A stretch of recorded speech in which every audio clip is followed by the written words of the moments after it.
Hi friends, it's been about a year and a half since COVID came on us like a ton of bricks. We have seen how the whole business went topsy-turvy last year, and we're also seeing that the apparel industry is recovering this year very quickly. It seems that we shall be putting COVID behind all of us and look to a very bright future now. However, there are certain players in our business who have been affected more than others, and that these are mainly the small and medium-sized brands and retailers who underwent huge financial crunch and now are struggling to come back. Increased focus on sustainability, circularity, and other new dynamics of the business are not making their lives simpler. In today's talk, I shall discuss with my guest, Daria Martelli, regarding what is the road ahead for the small and medium denim brands. Daria is an experienced fashion designer specializing in denim and casual wear. She has been working for more than a decade for international brands such as Pepe Jeans, where she covered the position of Head of Menswear Design. During the last few years, she focused on sustainability and circular economy as key drivers of positive change for brands and manufacturers. Hi, Daria. May I request you to kindly join me for the talk? Hi, Sandeep. Thank you for having me for this chat today. You're most welcome, and I hope everything is going on fine in Italy. And now we are looking at the things much more positively now. Yes, definitely. Always positive. That's wonderful. So, as we were discussing a few days back, particularly regarding the small and medium sized brands and retailers, particularly the denim brands. Uh, do you think that if you say that if we look at the current situation and say that the larger retailers and brands have recovered to a great extent, while the small and medium sized brands are still struggling? Do you think this is a correct assessment of what the current situation is? Well, we can say that eventually after in these months, we can see a bit of activity back, and we see from consumer that there's the will to start shopping. They awaken where again they decide to do some shopping. The way that the business is responding to this demand show us what are the strategy that they've been taken on board from brands in the last year to tackle a new problem that this unpredictable time of the COVID presented and offer, let's say, to the brand. And it's true that according to the feature and the nature of the brand, that the strategy that they applied are surely very, very different. So if we look at brands that we can consider bigger, more established, more international, or that maybe belong to a group, the strategy that they might have been taken, they can count on quite big financial resources maybe, and they might decide to face new important problem that are related to topics of social, environmental, and more broader sustainability, let's say. Also, the brands that they part of a group, they can count on the support of a bigger network of stakeholders that they can share between them resources, whatever are financial, innovation, technology, different distribution channel, communication. So this can be the scenario for brand or brand belonging to a group, let's say. For what is MSC, that which are instead independent, the strategy that they might have been taken, they are more often different from it. And instead to looking at strategy with a big impact and that they required a big financial resources, they might have decided to take action internally, no? Because the features most of the time of SMEs is the one to be with a more agile structure. They might have decided to be more flexible and make a more smooth, let's say, processes along the supply chain. So this is different, and they must have approached it from a different point of view. So, what are the main, most important aspects do you think small and medium enterprises should focus on for the future? I think that for sure they have to review the strategy, and they have to be resilient. Resilience is a kind of the word of the moment, no? And has always been. Every time that we had a crisis, adjust and change according to new need has always been kind of the recipe for not guarantee the success, but have more chance. I think that the first thing that they have to do is do an analysis of what's the status of their business. So to look at what the strength and what are the weaknesses, and focuses on the weaknesses, develop multiple responses to what is still a very unpredictable situation. So be ready to what it can be uncertain scenarios. Also, there's not, as I was saying, a recipe for a success, but there's a lot of level where they can take action. For example, one is internally looking at the processes. One of the problem that have been highlighted, for example, is the number of stock that some of the brand have to deal with. So maybe to find a solution to reduce the assortment of the inventory can be an important point. Another aspect where I should focus is the relationship with the feeling of the consumer, because consumer have developed new feeling, and they look for product with maybe new value compared with what they've done before.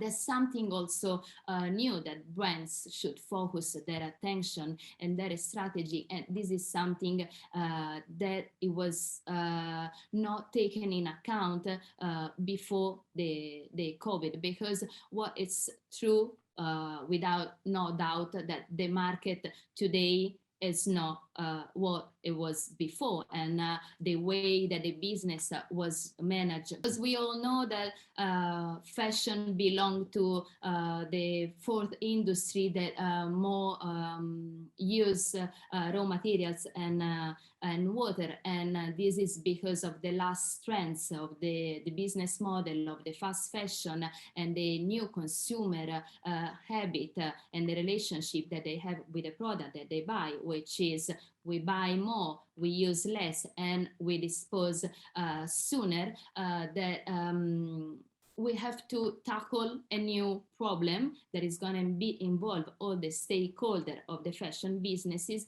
That is what's the end of use and life of any textile product. Absolutely, you should not go to the landfills or incinerated or something else. And what is one of the most common feature of linear economy is dispose. So what happened at the end of life of a textile product is dispose. Dispose is something that we cannot afford anymore, because we don't have much more spaces not to dispose it in the old way. So what we have to do, we have to replace this dispose action with one of the most important pillar of what's instead circular economy. That is, put it back in the loop. To put it back in the loop, there are quite few actions that we can take with reuse, repair, and recycle. And this problem has been taken in the hand of the European Commission, that they decide to establish a department which is called Waste Framework Directive, which is going to be in charge to organize and manage, as I was saying, the end of life of any textile product. So this is a new department the European Commission has created, and they're going to create some kind of rules and regulations for the industry. Exactly. Because until now, they haven't been any official regulation about the end of life of any textile product, but it's gonna be and it's gonna affect all Europe. So the way that this department is gonna work, they are gonna be in a strict relationship with reality that we are gonna create in the territory.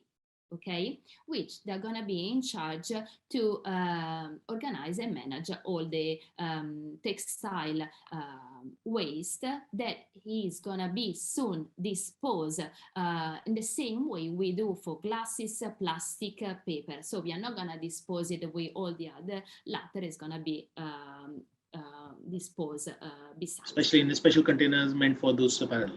Exactly, exactly. So how we are gonna create all this structure, as I was saying before, they are gonna involve all the stakeholder, and which, as I was saying, the supplier gonna be responsible for the consumer use of the product, and they gonna be asked to pay an extra fee that are gonna be used as investment to create consortium locally that they're gonna work closely with the society, with the community to collect and reput in the loop this textile fabric. Also, the final consumer is gonna be involved financially in this because probably there's gonna be an extra fee to put that gonna be add on the final price that the consumer pay. This fund that they're gonna raise through this action, they're gonna be involved not only to create this consortium, but also to support a project to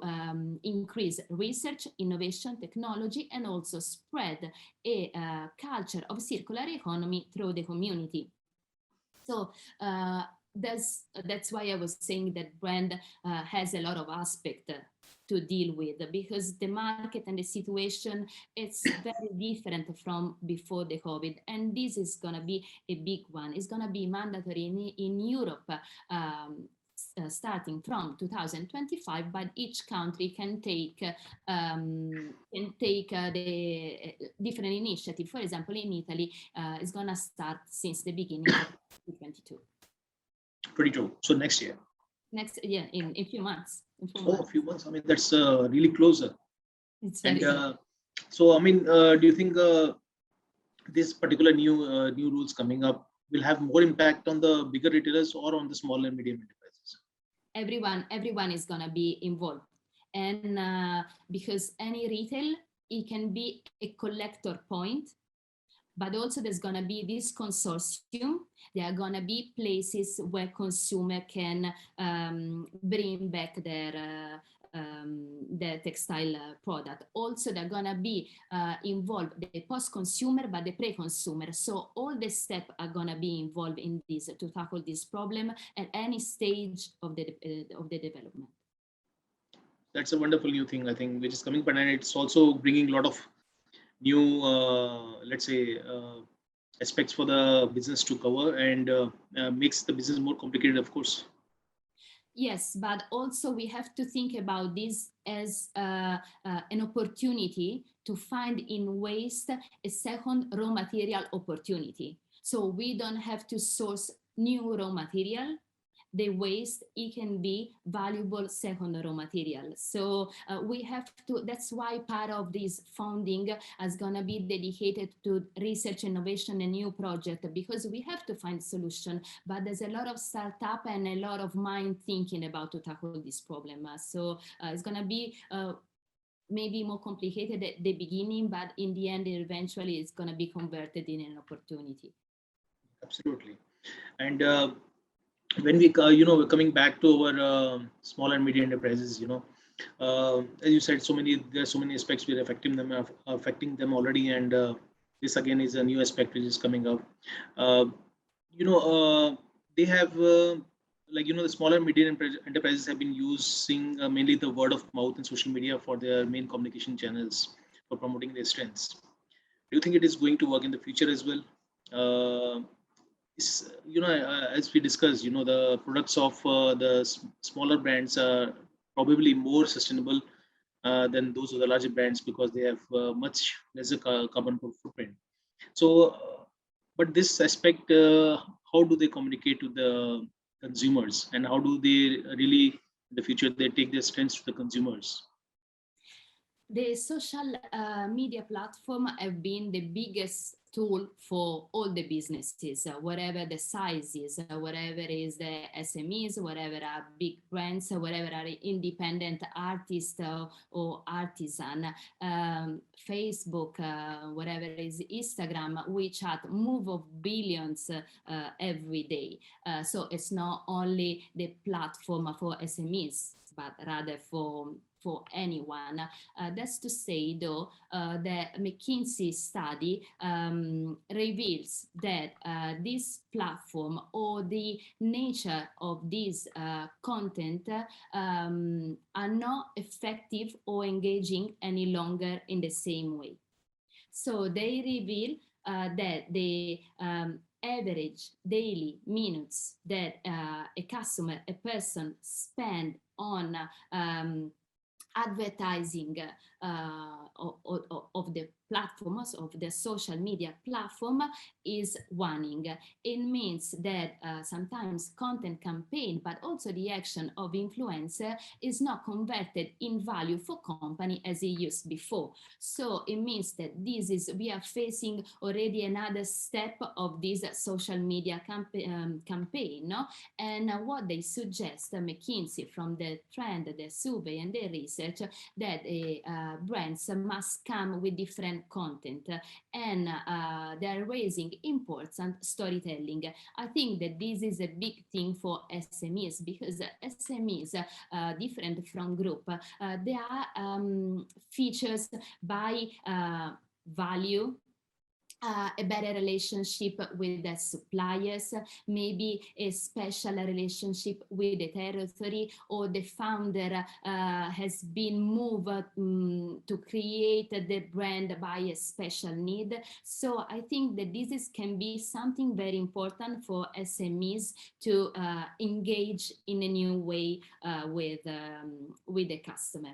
That's another thing to say, which is very important, that the KPIs to value the importance of a brand from the customer point of view are changed. So customer today, they're not only searching for a product that is appealing or is according to the last trend. They want to know more. They want to know what's the value in regards of environment, social of each brand.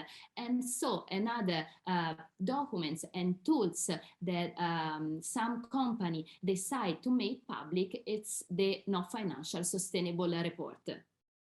This is, I think, it's another way to communicate value, that it's not mandatory. So none of the brand must do it, but they can decide to do it, to analyze or make a clear status of their businesses, and then share it with anyone going to the website can review it. So I think that this is something quite important and quite valuable, and can SMEs can take in consideration as a tool of communication, again, to create the storytelling. So what's behind, what's I've been doing now, what are the strategy already in processes, and what are the future goals that I want to catch. And it also can be a way to engage with the customer, ask and help, support me so I can gain these goals. This is another strong communication engagement document, I can say. And another one, it can be, of course, joining forces with stakeholder of your network, because you can gain a bigger audience. For example, there's a collaboration that I really look forward to see the result, that is between Lenzing, which is the fiber specialist, Officine Plus 39, which is an Italian chemical producer, and the creative consulting studio Medea, that they are just coming out, for example, with the #2 of the Circle book. And the aim of this book is to inspire and educate a new generation. So this is another way to communicate more efficiently. So, I mean, as you said, this is a very good example of Circle Book, and it also shows that the smaller brands or retailers or consultants, if they're supported by the bigger supply chain companies, bringing out collaborations, And together, because the creativity of the smaller enterprises and resources of the bigger enterprises coming together, we can bring out very good results. Exactly, exactly. And also now, we had been speaking about the data analytics also, which is getting so important. And lot of, in fact, most of the retailers are using the analytics to gain insights into what the consumers are wanting, what is selling, and uh, how to control the inventory through those analytics. But all this analytics is very normally in a very expensive affair, and not accessible to the smaller and medium enterprises. So, do you think the smaller brands can also make use of these analytics in some way to gain more insights and to become more efficient? Uh, of course, they should. I understand that implement a complete digital transition and transformation involve financial resources. This is anyhow something that it was on process even before the COVID. So it's something that COVID made more needed because there's need of more information about our consumer, the feeling, their expectation. So it becomes more urgent, let's say, this digital implementation to the more conventional to get engaged with what's the market. So this is something that might have been easier to put on board and put in action for brands or group that they have more financial or bigger financial resources, and for SMEs they might struggle a bit more. The thing is that it's a bit of culture mindset as well. Maybe for SMEs they might have think that digital information or digital insight might be a tool to tackle a specific problem. Instead, they have to consider the instrument a valid tool to as a general approach to fix all problems or situation, let's say, instead of problem whatever are internal, whatever is their relationship with the consumer, because digital is gonna be here to stay. So it can be they can approach it in different way. Instead to build from scratch internally a department of digital transformation, they can do it in different way. They can count on the help of a third part or consultant agency that they can provide for them a certain amount of data, or also another way for very, let's say, maybe more small than medium enterprises, they can decide to join marketplace. The marketplace in the fee that they ask to a brand a service that they deliver a certain amount of data and insight that the company can use, and while they're growing their wealth, financial wealth, then decide to apply it strongly. It's something that they have to approach at some point.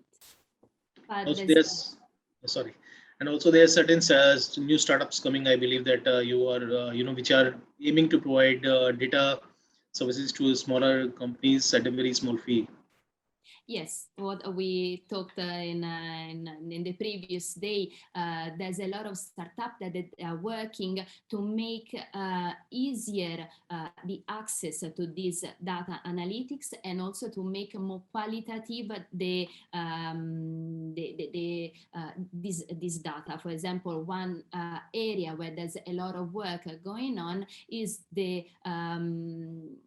quality of information related to the virtual dressing room, to kind of reduce the problem of return product during the e-shopping, because buying from a brand that you don't know, for example, you don't know how it fit if you don't have the chance to try it. So people, again, this is a quite big impact problem, because they buy 3 sizes, for example, they keep one and they return 2, and this has a massive CO2 impact. So there's a lot of startup working to improve these that eventually is going to reflect in the quality of data that the brands can take on boards to fix the size, skills, or the request of the final customer. So there's a lot of way to approach the digital transition today for SMEs, and there's more to come soon. And that should be wonderful because that's required for them, and those are the tools that really can make them stand up and fight against, or or survive. Let's say not fight against. Let's say survive in the current context. And in terms of a lot of certain smaller and medium brands who have done really well in the last 1 year. Do you think any examples are there which we can be inspired about, specifically related to denim brands or any other brands? Okay, that's for example one brand. It's called Outland Denim, which is an Australian brand. They decide to put in place strategy related to the distribution. So they to have a better control, also financially and also on the stock. They decide to focus more on direct stock and e-commerce rather than the wholesale. So this is, I think it's a good example how to fix a problem from that point of view, from distribution point of view. There's another brand that is called Ginger and Smart that they decide instead to take action in what's the delivery of the collection, that they are gonna do it. They have been doing more accordingly to a natural calendar. This is something that became quite big a while ago when they raised this issue. Even big brand from the luxury like Gucci, Giorgio Armani, Dries Van Noten, no? They already raised this situation, how it was mismatched the seasonality of the product in shop compared with was the natural calendar of the season. And for example, it's been an inspiration for this brand to be more connected with the feeling and the need of the final consumer. Another example can be taken instead from the sportswear brand New Balance, that they decide to apply for part of their connection a new business model that's been provided from the technology developed from Unmade that allowed them to have a made to order customized business model. So in this way, you tackle the problem of the stock, for example. And there's other brand that they also want to try a raising business model, which is leasing and renting. So this brand that they might want to decide to do it themselves directly on the website or on the store, or joining, for example, marketplace or platform that they've been doing. And they have been they've been creating this kind of platform in each country and for each segment of the market. Just to give it an example, there's Lizzie, which is born in France, or Rent the Runway, which is one of the most famous now, which is related to the luxury, By Rotation in UK, and there's so many new coming in each country copying the same model, but it allowed a longer life cycle of a product. So I think there's quite a few inspiration. Well, that's wonderful examples, because these are the examples which really give, uh, others to, a direction to follow, inspiration, and new direction which is required right now. So I believe that is wonderful. So, Daria, I mean, what would be your final advice to these smaller brands, especially the denim brands, what they should do in, let's say in synopsis, if you want to give a synopsis of what they should do in the current circumstances? So I think my advice is, if I were as SMEs, I say look inside, do a status of your business, focus on your strength and your weakness, and take inspiration from the others and try to understand what it might be the most successful strategy to build, to bring on board, make it personal, tell a nice storytelling to engage with customer and be positive. So thank you so much, and I really appreciate you joining for this talk. And thank you, Sandeep. It's been a pleasure, and it was very nice to talk to you about this topic. Thank you, Daria.